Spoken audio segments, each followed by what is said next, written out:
Hi guys, how's it going? It's Friday, it's time for another GG weekend preview with myself, Chris Graham and Ross Clarke. How you doing, Ross? Yeah, good. I'm looking forward to this weekend. Enjoyed watching Frodon win last weekend. Yeah, you called that right. Bounced back to form. About the only thing I did call right, but called it right. So we can call a bit more right. Absolutely, yeah. No, it should be good. Small fields, but select fields, you have to say. Yeah, good racing actually. Some good racing. I might tell you, you know where I was on Wednesday? No, go on. I was at Newbury. You know what I was doing at Newbury? Oh, I do know because I saw your tweet. Yeah, so I met Harry Cobden. We did a nice piece for GG with Harry Cobden, which I think is going live on Monday, I believe. But really kind of deep, meaningful interview with the young man, just about his life so far, his greatest moments in the saddle, his passion for the game, his relationship with Paul Nicholls. Loads of good stuff in there, so I think that's getting released on Monday. So it's a real, you should find out a lot about Harry Cobden. It was a really enjoyed his company last week, and that should be online on the GG website and the GG media social media platforms on Monday. Great. He's he's had some huge success for such a young age, 21. It's extraordinary. I mean, who knows how long he's got? He's got 20 years at the top, possibly. You know, I he could win everything in the game. It's incredible. That's the two things that struck me: modest man and a guy with no fear. Just got like no fear. Like, reminds me of me. You wish. Anyway, let's keep going with the here and now. The Peter Marsh Chase. We'll start with at Haydock, the toughest race we'll discuss today. Big handicap at Haydock. The betting at the moment, as I speak, headed by Acting Lass at 5-1. Who of course was second to Regal Encore in that Silver Cup race just before Christmas. 6-1 Prime Venture, fourth in the Welsh Grand National. 13-2 Midnight Tune along with Definitely Red, who's fallen in the ladder a little bit since mixing in the Gold Cup in recent seasons. But I think you're going for a 17-2 shot. I am going for a 17-2 shot. The first thing I want to say is there was a lot of talk this week about the naming of horses. And Acting Lass is a male horse, so quite how anyone has called Acting Lass, it's a gelding, I think. Wow. Maybe it was acting, I don't know, too much of a lad. But it's a very strange name for a horse. Another example of that, where there's a kind of female reference but a male horse up back. I can't think of the top of my head, but yeah. Anyway, so that's a small digression. I like Vintage Clouds in this. Right. But what did you say it was 15-2? 17-2. 17-2, 8.5-1. Basically, the horse probably needs about 5 miles to be seen at its best. He's always staying on late. You know, Tommy Whittle at this track last time, he got massively outpaced down the back straight, but ran on really strongly to finish third. He'll like the heavy ground, which he's going to get again tomorrow. And his Haydock form, he's finished out of the frame only once, out of the first 3, only once in 10 course starts. So he looks a solid each way bet. The only time he didn't finish in the first 3, he fell when taking on Bristol de Mai at Haydock. So I think just with that course form, the likelihood is he's going to get outpaced again, but he'll stay on strongly and nothing will be finishing quicker than him. So I think worst case scenario, he finishes third and you get a bit of money back. But there's always the chance that he's running into a bit of form, and he's going to win the whole lot. So Vintage Clouds for me. Sure. He feels like the kind of archetypal Haydock horse, apart from Bristol de Mai obviously, but you know he's owned by Trevor Hemmings. Yeah. He loves the course, he likes it deep. Yeah. You know, he just feels like kind of. Interestingly, 3 years ago, he only got beat by Clan des Obeaux by 7 lengths around Haydock, so he's got good course form. Absolutely. We'll continue with the Haydock card now. The new one, Unibet Hurdle, of course, the new one won this about 11 times back in his heyday, always at short odds and always just getting over the line in first. But the lineup for Saturday's race, Pentland Hills leads the way at 11-8. Triumph Hurdle winner last season, 5th in international. Never seen a horse get so much respect after a race. We'll come to that in a minute. After losing, Daraso 100-30. Looks really unexposed. Ballyandy at 41, and then Cornerstone Ladu, of course, beat Bouvidere in the fight in 5th. An injury inflicted Bouvidere in the fight in 5th at 92. But Pentland Hills first. You know, I was really keen on that horse in the international. It finished 5th, but everyone was like, he's the horse to take away for that race. Don't worry about that. He only finished 5th. Did you try the same opinion? Yeah, pretty much the same opinion.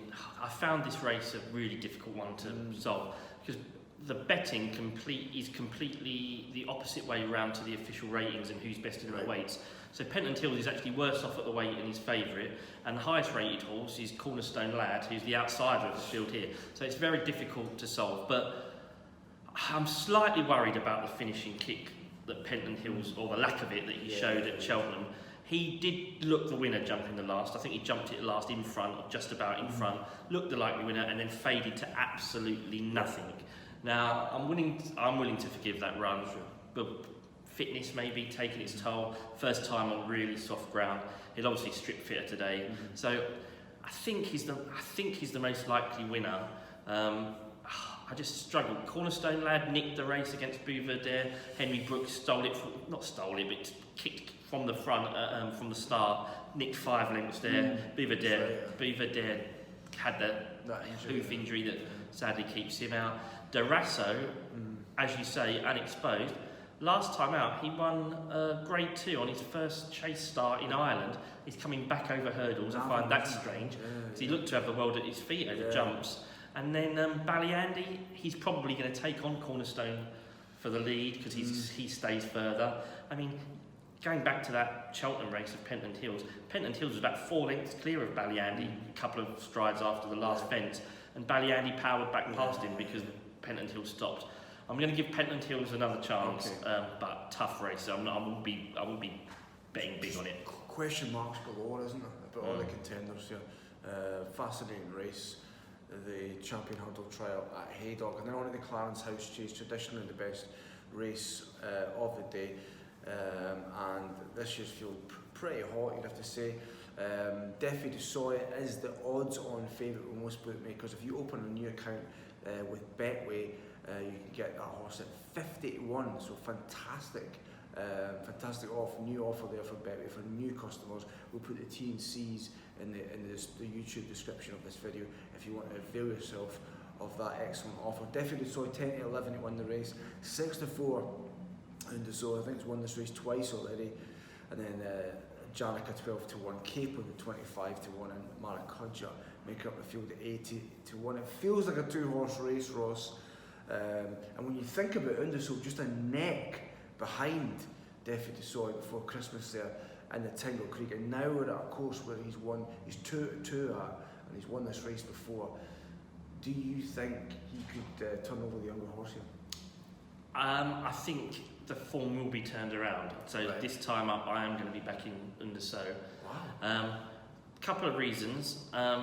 One is the fact that even though this race looks, when you look at the race cards, as if it's run over the same distance, this race is actually a furlong further than what they ran over at Sandown. Sandown was 1.7.5 miles. Right. This is a shade over 2 miles, half a furlong. So there's an extra furlong to cover. And also, Undersoul's record on heavy ground is absolutely superb. I was going back through it today. I think he's run 7 times on ground with heavy in the description, and he's won 6 of them and fell on the other occasion. So he's pretty much unbeatable when he stands up on heavy ground. And that is the concern about Defi Desoy. He has never run on heavy ground. You look at what happened in the Tingle Creek on soft ground at Sandown, and he was struggling at the end. So it'd be great to see Undersoul win. If he wins, he'll be the oldest Grade 1 winner in a race in Britain and Ireland since Monet's Garden in 2010. So it's been 10 years since a horse aged 12 has won a Grade 1. Many people say, well, that obviously counts against him. But I just find it amazing how Willie Mullins keeps these horses coming back year after year after year after year. Hard race after hard race, Grade 1 after Grade 1. They keep finding, they keep battling, and I just think he's going to do it again. Interesting. That would the roof would come off Ascot if that won, because Connection's very passionate as it is. But definitely, has had a lot of plaudits in the last year. Deserved. He's won at Cheltenham. He's been great. What would it say about him though if he was to lose a 12-year-old in this race? I wouldn't be too harsh on him if he goes down fighting. Defi Desoy is the quicker horse.